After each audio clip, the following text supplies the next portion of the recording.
Les autorités russes très remontées après la décision du comité international paralympique d'exclure la Russie des prochains Jeux paralympiques de Rio. Cette décision fait suite au scandale de dopage révélé par la commission d'enquête McLaren. Le rapport de cette commission d'enquête a fait apparaître 35 cas de dopage chez des athlètes paralympiques lors des Jeux de Sotchi en 2014.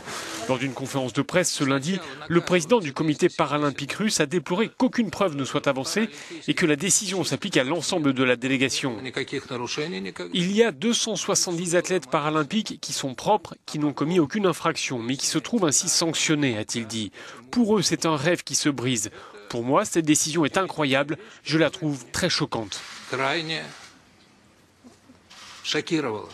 Autre réaction, celle du ministre russe des Sports. Cela dépasse l'entendement, a-t-il dit, au sujet de cette décision qu'il qualifie de partiale et politiquement motivée. Dans les rues de Moscou, certains partagent ce sentiment.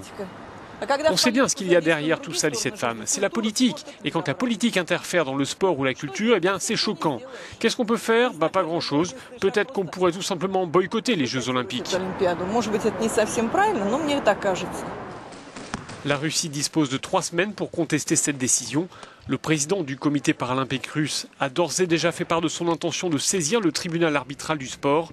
Les Jeux paralympiques de Rio doivent se dérouler du 7 au 18 septembre.